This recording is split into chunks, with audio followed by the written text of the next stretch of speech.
So you want to change your life. You want to change your circumstances. Maybe for you, that's getting in shape, getting a new job, starting a business, quitting a bad habit, making more money, whatever it is. I am not your guru, but as someone who's gone from being a starving artist to not only making a career out of my music, but also starting other businesses even outside of the music industry and having grossed about $1 million in the process, I think I can help. So full cards on the table. Of the $1 million I've grossed, I've taken home about 150,000. Now I know that in this world of internet millionaires and social media influencers and YouTube stars, 150K might not sound like a lot, but it is a significant accomplishment, at least for me, knowing where I came from and what I've been able to do completely independently. I also know that when we hear stories of these internet millionaires, it can seem so far-fetched and so far out of reach. It can seem so unattainable. So consider me your motivation partway along the journey. And as I get closer to my own millionaire status, whatever that is, I'll keep sharing lessons I'm learning along the way that are helping me as I progress towards my own goals, and hopefully you get closer to yours as well. Anyways, these 10 habits have contributed to my current level of success. From emotional to spiritual to financial, they continue to prove to be very helpful for me in all areas of my life. Some of them you might have heard of, some of them you probably haven't. Take what you will and apply it to your own specific situation. These will all be very actionable, and I will try to draw a connection to a biblical principle or even a biblical passage if there's one that speaks directly to it. So with that said, here are 10 surprising habits that have literally changed my life in no particular order. Let's go.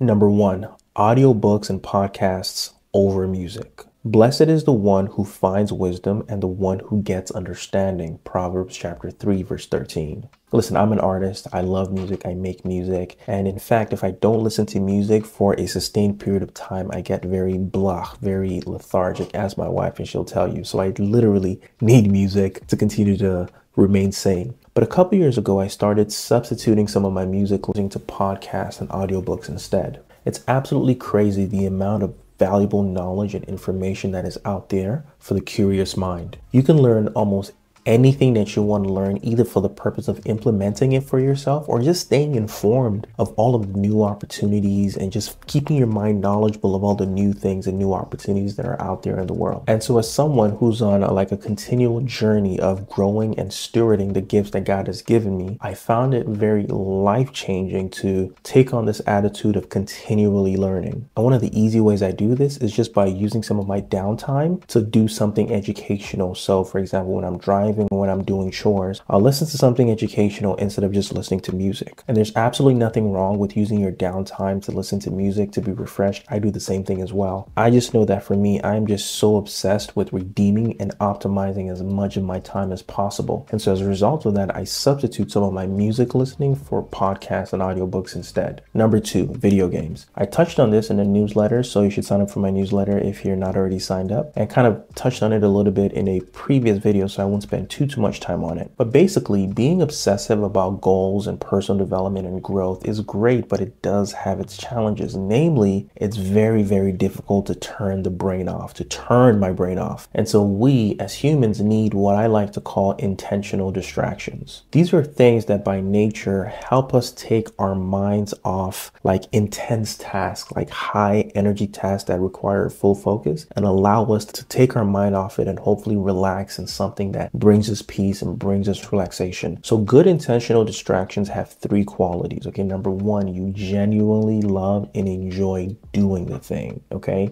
number 2, you have no stakes attached to it at all. It cannot be something that you measure or that you have metrics or goals for. It's just something that you do because it is pure joy. And number 3, it is healthy for your mind and your body. Intentional distractions have a lot of benefits, such as relaxing the mind and relaxing the body, not to mention actually powering your subconscious, because the subconscious mind continues to work on the main task while you're focused on something else. And so it actually has the ability to increase your productivity when you do go back to the task at hand. And so I encourage taking intentional distractions, something that can help you get your mind off the task and just rest and just relax. And this is going to be different for everyone. For me, video games games do this. And so scheduling time to play video games is something that I've done for years, and I find it to be very helpful. And number 3, engaging in deep work. I gotta shout out Cal Newport for this one. A few years ago, I read his book called Deep Work, which really articulated something that I knew to be true, but I didn't really understand how it worked. And deep work is the idea that, like an airplane, okay, the mind takes a while to reach like peak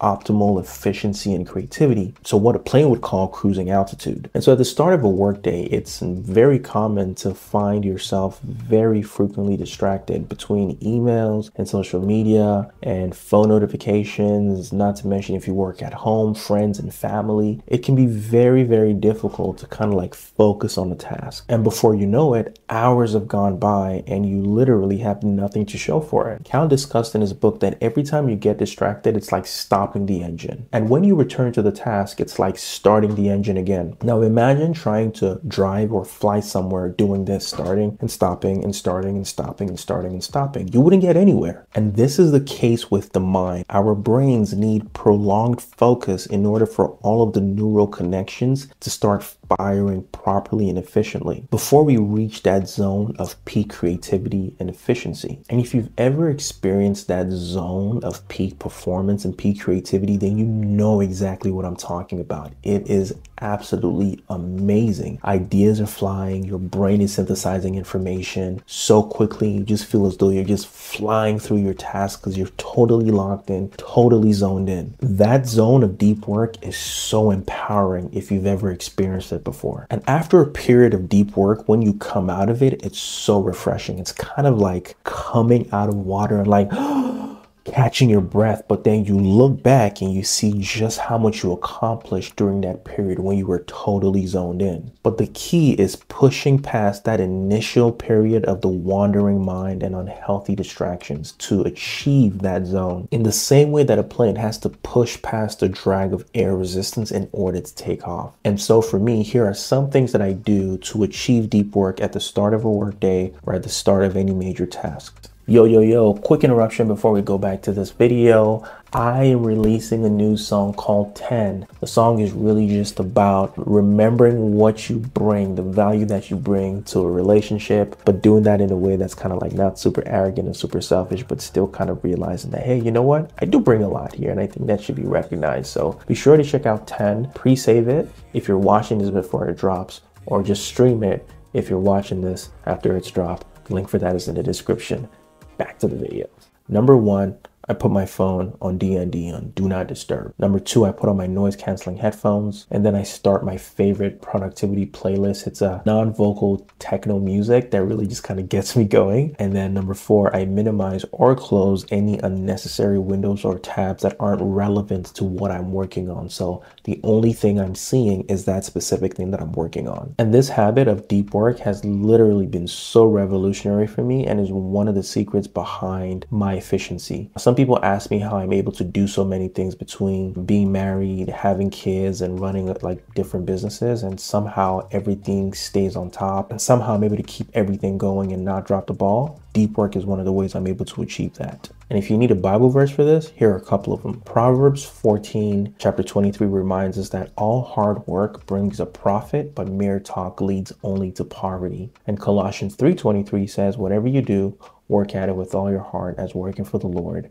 not for human master. And how do you work hard and diligently for the Lord? By focusing intensely on that thing that you're working on, so you can do it at a level of excellence. Number 4, taking a weekly Sabbath. Exodus chapter 20 verse 8 to 11 says this: remember the Sabbath by keeping it holy. 6 days you shall labor and do all your work, but the 7th day is a Sabbath to the Lord your God. On it you shall not do any work, neither you nor your son or daughter, nor your male or female servant, nor your animals, nor any foreigner residing in your town. For in 6 days the Lord made the heavens and the earth, the sea, and all that is in them, but he rested on the 7th day. Therefore the Lord blessed the Sabbath day and made it holy. And so in scripture, we see a commandment to take 1 day off from work for rest, physical rest and spiritual rest. Now, I know some people are going to want to argue with me that the Sabbath is really on a Saturday and not the Sunday, but that's not the point of this. The point is not which day the Sabbath is on. In light of all of Scripture, including the New Testament, the point is not the specific day itself, but the practice of taking one day to recenter our minds on the ultimate source of our provision. One of the purposes of the Sabbath was not only physical rest for our body and our mind,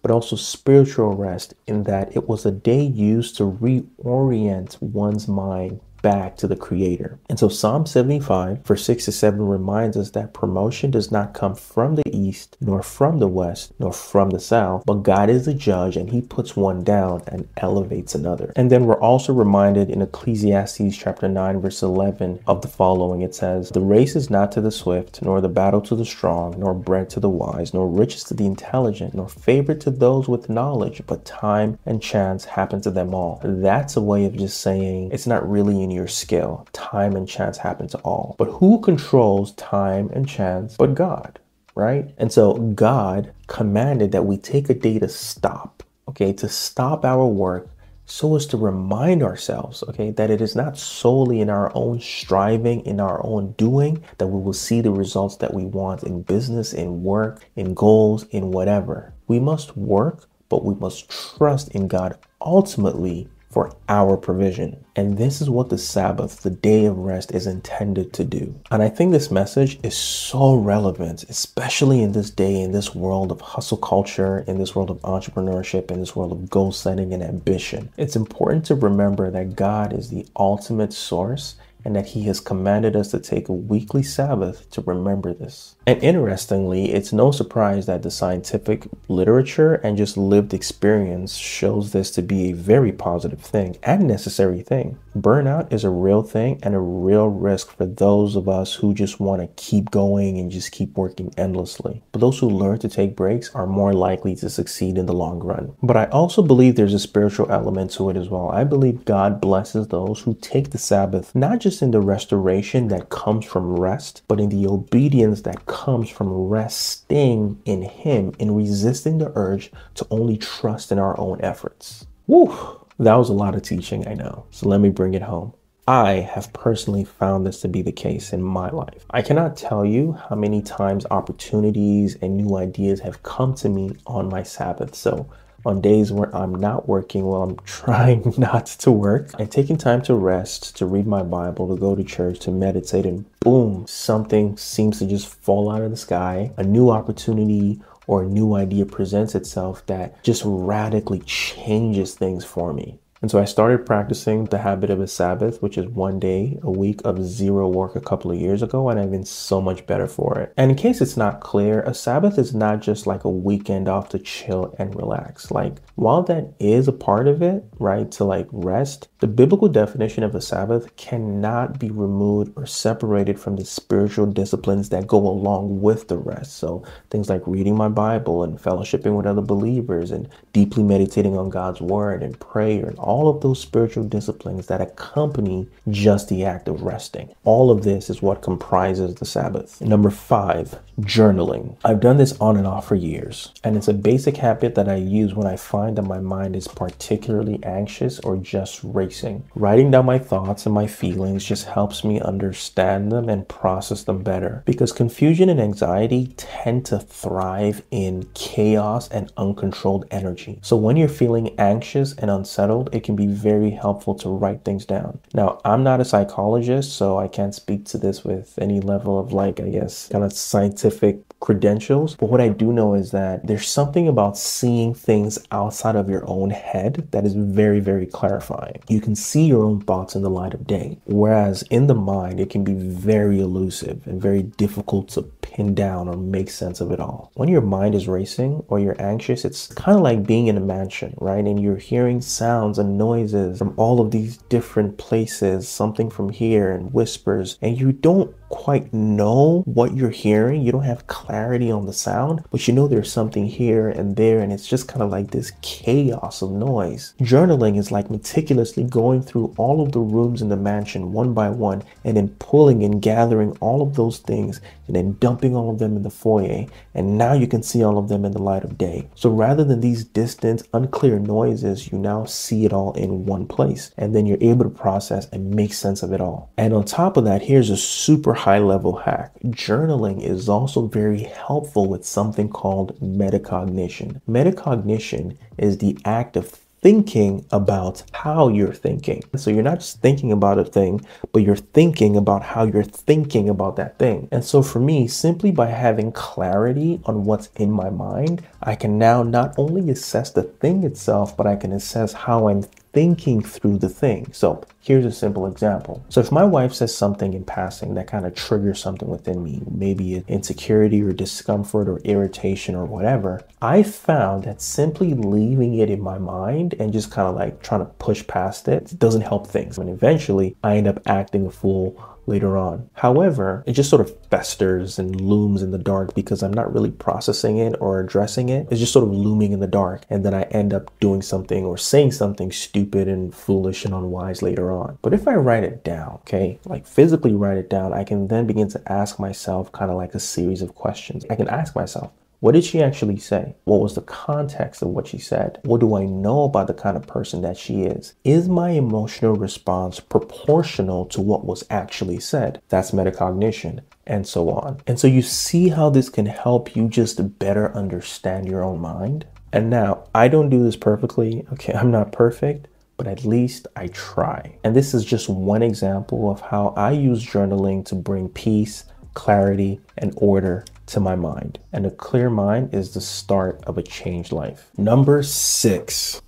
6? Yes. Scheduling creativity. So there's this illusion that creativity kind of always strikes like a lightning bolt at random times, and then you rush and do the thing. Some ideas come like that, yes, but for the most part, creativity is just like any other muscle, right? The more you exercise it, the more you're able to use it. And so several years ago, I stopped waiting for inspiration to hit me before I went to go write a song or record a song. I scheduled weekly writing sessions where I would just sit with beats, sit with instrumentals, and attempt to just kind of like conjure something up. And not all of those sessions created magic, of course not. But what it did do was that it just sharpened my skill and just kept giving me more opportunities at bat. And little did I know at the time that those sessions not only increasing my catalog, that catalog would prove to be very, very helpful later on. It was from that catalog of like demos and ideas that I was able to land some pretty lucrative deals and then drop 2 EPs, even though there was a season of time where I didn't write as much as I had written before, just because I had committed to scheduling creativity and committed to just like writing and creating. I had enough good music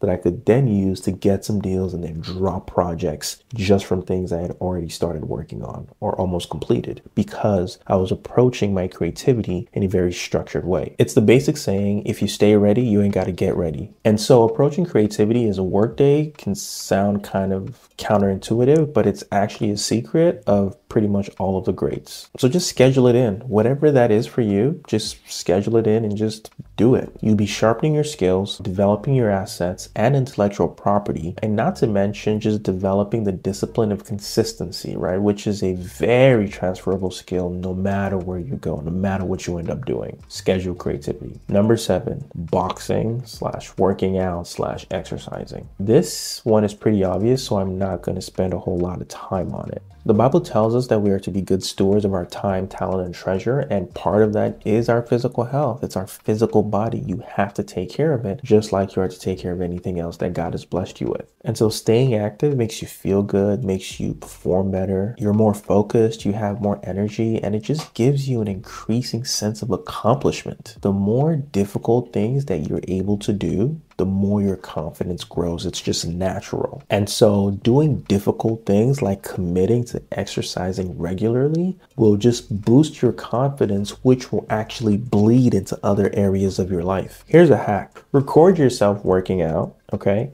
And then afterwards, do just a little bit of editing and put like some hype music over your workout video that you love. You don't have to post it. You don't have to show anyone. This is just for you. And then just watch it and just see how motivated you are to work out again when you see yourself working out to some pretty epic music.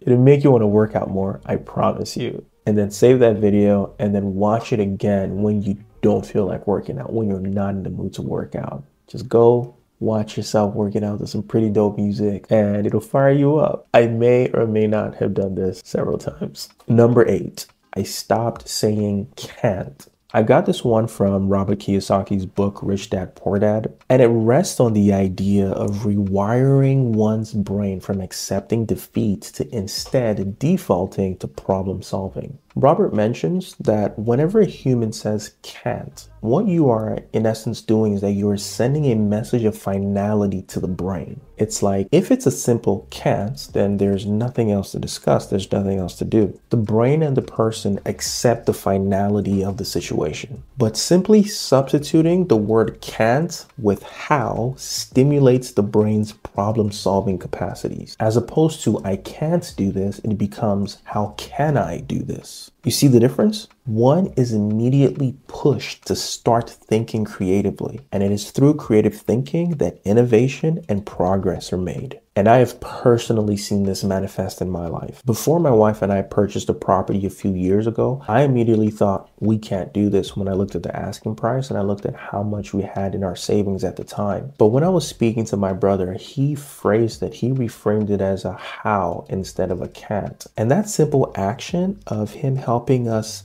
change how we were thinking about it from a can't to a how actually helped us develop the creative way to make it happen. And so I now try to apply this style of thinking to almost any challenge that I come across, because on any given day, there are multiple problems I'm trying to solve, whether it's personal or work related.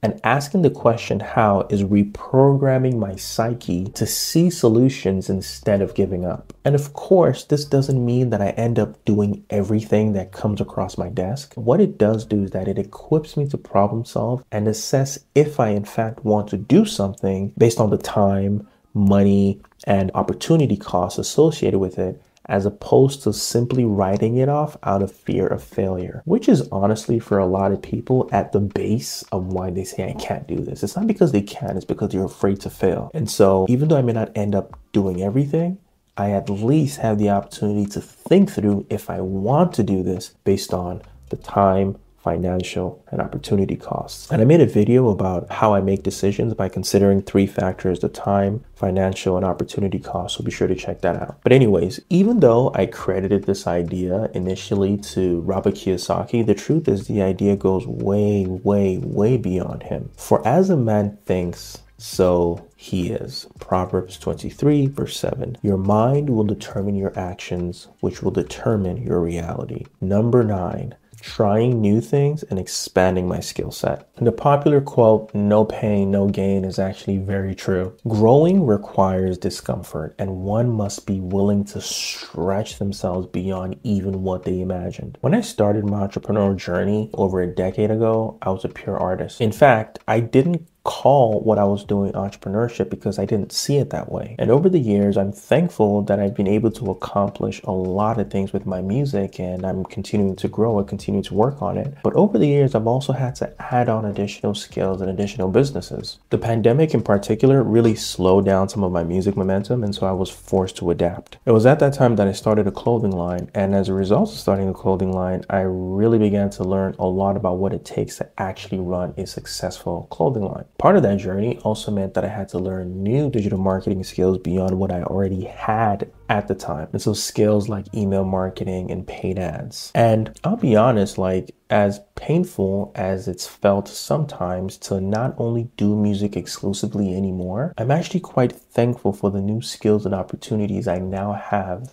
because I was forced to adapt and because I was willing to learn new things and expand my skill set. And here's the truth. Because of these new skills, new opportunities and new relationships are blossoming. Plus, these new skills are actually helping me and will help me with marketing my music. So at the end of the day, it's a net positive. And so now I try to just maintain a consistent cadence of trying to learn something new, whether or not I do it in a big capacity or in a small capacity. I try to commit to like maybe every 6 months trying to learn a new skill, whether that's better communication, relationship building, leadership, etc. I just try to always pick up something new. The point is I am intentional and not passive with my own personal development, and I would encourage you to do the same thing. Don't be passive about it. Be willing to try new things and expand your skill set. And here's the thing, okay? The more skills you have, the more problems you are able to solve, both for yourself and for others, which will in turn create new opportunities for you. That's the basis of opportunities. Can you solve other people's problems? If you can,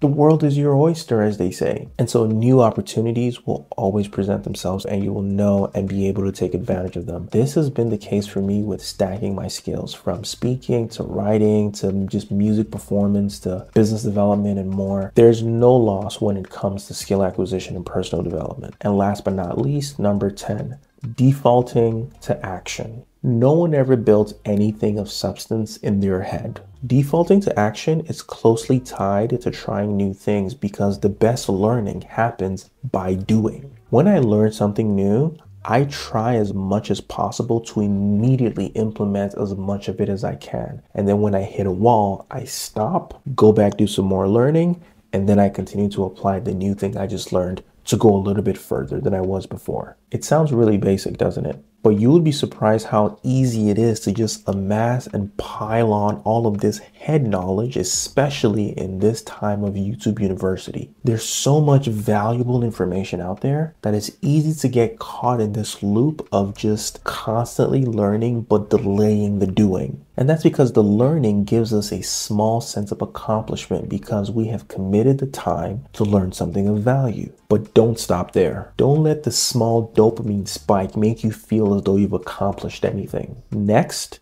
is the doing. The longer you wait to apply your learning, the less likely you are to actually apply it, and the slower you are to actually learn if you do end up applying it. So defaulting to action pulls on these ideas. Why delay till tomorrow what can be done today? And the popular quote, success favors speed. The point is not procrastinating. Is there a meeting that you have to set, for example? Don't wait until next week if you can do it sooner. Even if it presents some discomfort, can you do the meeting today or tomorrow? Well, if you can, then do the meeting today or tomorrow. And defaulting to action has so many benefits like increasing your productivity, quickening your learning, solidifying your reputation because people know this is a guy who gets ish done, okay? And so much more. And some Bible verses for you, okay? A little sleep, a little slumber, a little folding of the hands to rest, and poverty will come on you like a thief, and scarcity like an armed man. Proverbs chapter 20, verse 33 to 34. Another one, lazy hands make for poverty, but diligent hands bring wealth. Proverbs chapter 10, verse 4. So don't wait if you can avoid it. Defaults to action. And that's it. 10 surprising habits that have quite literally changed my life and helped me get to the level of success that I'm currently at and that I know will take me to those next levels that I'm aiming towards. I hope you found this helpful and you got some value from it. If you did, please do all the things. Like, comment, and share this with a friend. Also be sure to subscribe and hit the bell notification. And please check the description. There are a lot of helpful links there for you. If you're into personal development, creative entrepreneurship, and good music, then be sure to sign up for my Artist CEO weekly newsletter. It's free. If you want to support by grabbing some merch from my line, Culture Rich World, then please join the email list. Link is in the bio, and all new signups get a free tote bag just for signing up. And my email marketing agency actually just launched a free course as well for Shopify store owners that'll help them make obscene amounts of money for their store using the power of email marketing. Use it for my brand, I've used it for other brands, and it's just incredible. So if you know any brand owners who could benefit from this, or maybe that's you, then go check out the link for that free course in the description. What are you waiting for? Check out this playlist for some great music and this playlist for some more additional insights. I'll see you next time. Peace. I'll admit it. I get it. You be holding me down for a minute.